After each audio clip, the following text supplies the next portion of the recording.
सोचें एक ऐसा लीडर जिसके सिर्फ एक हुक्म ने दुनिया की सबसे बड़ी सुपर पावर को अंधेरों में धकेल दिया और तारीख का रुख ही मोड़ दिया। जी हाँ, ये कहानी है शाह फैसल की। ये जो अल्फाज आपने सुने ना, ये सिर्फ बातें नहीं थी, ये खुली धमकी थी। शाह फैसल के इस बेबाक अंदाज से उस जबरदस्त ताकत का अंदाजा होगा जो उनके हाथों में आ गई थी, और वो ताकत थी तेल की। तो सवाल ये उठता है कि आखिर कैसे एक शख्स ने दुनिया की वाहिद सुपर पावर को अपने सामने झुकने पर मजबूर कर दिया। चलें इस सवाल का जवाब ढूंढने के लिए जरा तारीख में पीछे चलते हैं और देखते हैं कि इस पूरे ड्रामाई वाक़े के पीछे असल कहानी थी क्या।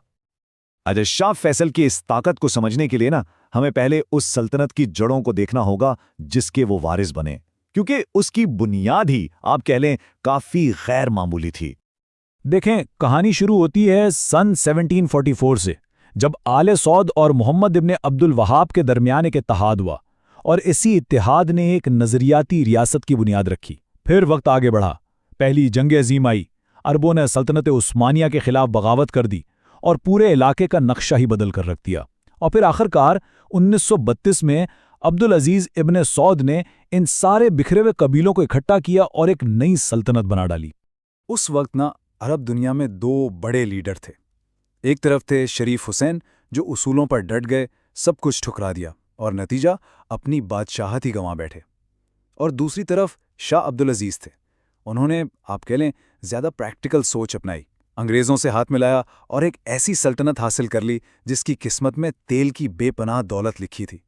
तो देखें, दो रास्ते थे और दोनों के अंजाम कितने मुख्तलिफ थे। मगर देखें, एक सल्तनत बनाना एक बात है और उसे कामयाबी से चलाना बिल्कुल दूसरी। अब्दुल अजीज के बाद उनके बेटे शाह सऊद तख्त पर बैठे और बस यहीं से कहानी में एक बिल्कुल नया और आप कह लें एक तबाहकुन मोड़ आता है। ये नंबर है 115। जानते हैं ये क्या है? ये शाह सऊद के बच्चों की तादाद है। और ये सिर्फ एक हिंसा नहीं, बल्कि ये उस दौर की शाह खर्चियों और फजूल खर्ची की एक अलामत है जिसने पूरी सल्तनत को हिलाकर रख दिया था। और ये देखिए, $1 अरब, ये वो रकम थी जो शाह सऊद ने शाही खानदान के शहजादों के लिए आलीशान महल बनाने पर खर्च कर डाली, और वो भी मुल्क से कर्जा लेकर, यानी मुल्क की दौलत को बेदर्दी से लुटाया जा रहा था। तो नतीजा क्या निकला? जाहिर है यही निकलना था। 1960 की दहाई आते आते ममलिकत दिवालिया होने के बिल्कुल करीब पहुंच चुकी थी। खजाना खाली और मुस्तकबिल बिल्कुल तारीक। अब ऐसे खराब हालात में शाही खानदान की नज़रें सिर्फ एक शख्स पर टिकी थीं, एक ऐसा शख्स जो मुल्क को इस गहरे बहरान से निकाल सकता था, और वो थे शाह सऊद के अपने भाई फैसल। लेकिन फैसल ने शुरू में इख्तिदार संभालने से साफ इनकार कर दिया। क्यों? क्योंकि उन्होंने अपने वालिद से वादा किया था कि वो हमेशा अपने भाई के वफादार रहेंगे। अब आप सोचें, एक तरफ मुल्क डूब रहा था, दूसरी तरफ वालिद से किया गया वादा। इससे फैसल के किरदार का पता चलता है कि उन्हें इख्तिदार का कोई लालच नहीं था, बल्कि वो अपने फर्ज और वादे के पक्के थे। मगर जब बिलाखिर फैसल ने जिम्मेदारी संभाली ना, तो उन्होंने ऐसे इनकलाबी कदम उठाए कि सब हैरान रह गए। सबसे पहले तो उन्होंने सदियों पुरानी गुलामी की लानत को ख़त्म किया। फिर सख्त तरीन मुखालफत के बावजूद लड़कियों की तालीम के लिए स्कूल खोले, और तो और कौमी टेलीविज़न भी शुरू किया, जिसने सऊदी माशरे की शक्ल ही बदल दी। और याद रखें, ये फैसले करना बिल्कुल भी आसान नहीं था।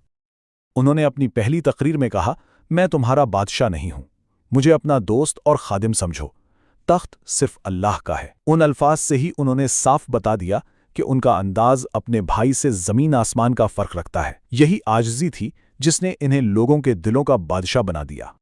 तो मुल्क को तो उन्होंने संभाल लिया, लेकिन अब कहानी अपने क्लाइमैक्स पर पहुंचती है। ये वो लम्हा है जब शाह फैसल ने वो फैसला किया जिसने दुनिया को हिला कर रख दिया, यानी तेल को एक हथियार के तौर पर इस्तेमाल करने का फैसला। और इस फैसले की गूंज आज तक सुनाई देती है। देखें, अक्टूबर 1973 में हुआ क्या? हालात बहुत तेजी से बदले। 6 अक्टूबर को अरब इजराइल जंग छिड़ गई। सिर्फ 6 दिन गुजरे थे कि 12 अक्टूबर को अमेरिका इजराइल को बचाने के लिए मैदान में कूद पड़ा और तारीख का सबसे बड़ा फौजी इमदादी ऑपरेशन शुरू कर दिया। और फिर ठीक 5 दिन बाद 17 अक्टूबर को शाह फैसल ने अपना कार्ड खेला। फैसल का जवाब क्या था? उन्होंने अमेरिका और उसके साथियों को तेल देना मुकम्मल तौर पर बंद कर दिया। ये एक ऐसा जबरदस्त झटका था जिसका किसी ने तसव्वुर भी नहीं किया था। सोचें, عرب ممالک سے امریکہ آنے والا تیل راتوں رات زیرو ہو گیا۔ اور اس کا اثر وہ فوراً امریکہ کی سڑکوں پر نظر آنے لگا۔ پیٹرول پمپس پر میلوں لمبی لائنیں، فیکٹریاں بند، بلیک آؤٹس، یہاں تک کہ کرسمس کی روشنیاں بھی گل ہو گئیں۔ دوسری جنگ عظیم کے بعد پہلی بار ایسا ہوا تھا۔ دنیا کی اکلوتی سپر پاور واقعی اپنے گھٹنوں پر آ چکی تھی۔ شاہ فیصل اس وقت اپنی طاقت اور اثر کے بالکل عروج پر تھے، لیکن یہیں سے کہانی کا سب سے افسوسناک اور پراسرار باب شروع ہوتا ہے۔ 25 مارچ 1975 کا دن تھا۔ شاہ فیصل کو ان کے اپنے ہی بھتیجے نے سب کے سامنے گولی مار کر قتل کر دیا۔ یہ ایک ایسا واقعہ تھا جس نے نہ صرف سعودی عرب بلکہ سچ پوچھیں تو پوری دنیا کو ہلا کے رکھ دیا تھا۔ مگر سوال یہ تھا کہ آخر یہ قتل ہوا کیوں؟ سرکاری کہانی تو یہ تھی کہ یہ ایک خاندانی بدلہ تھا۔ کہتے ہیں کہ قاتل کا بھائی 10 سال پہلے ایک احتجاج میں مارا گیا تھا، لیکن ایک اور تھیوری بھی ہے جو کہیں زیادہ سنگین ہے۔ کیا یہ قتل امریکہ کو چیلنج کرنے کی قیمت تھی؟ ذرا قاتل کے بارے میں کچھ باتیں دیکھیں۔ وہ پچھلے 10 سال سے امریکہ میں رہ رہا تھا، ایک ایسی زندگی گزار رہا تھا جو پارٹیوں اور منشیات سے بھری تھی۔ تو یہاں ایک سوال پیدا ہوتا ہے، کیا ایسے شخص کو 10 سال بعد اچانک اپنے بھائی کا بدلہ یاد آ گیا، یا پھر پردے کے پیچھے کوئی اور ہی کہانی چل رہی تھی؟ تو آخر سچ کیا تھا؟ ایک دہائی پرانا خاندانی گرج، یا پھر ایک سپر پاور کو للکارنے کی وہ سب سے بڑی قیمت جو شاہ فیصل کو اپنی جان دے کر ادا کرنی پڑی؟ یہ ایک ایسا سوال ہے جس کا شاید کوئی حتمی جواب کبھی نہ مل پائے، اور یہی چیز شاہ فیصل کی کہانی کو آج بھی اتنا پراسرار اور دلچسپ بنائے ہوئے ہے۔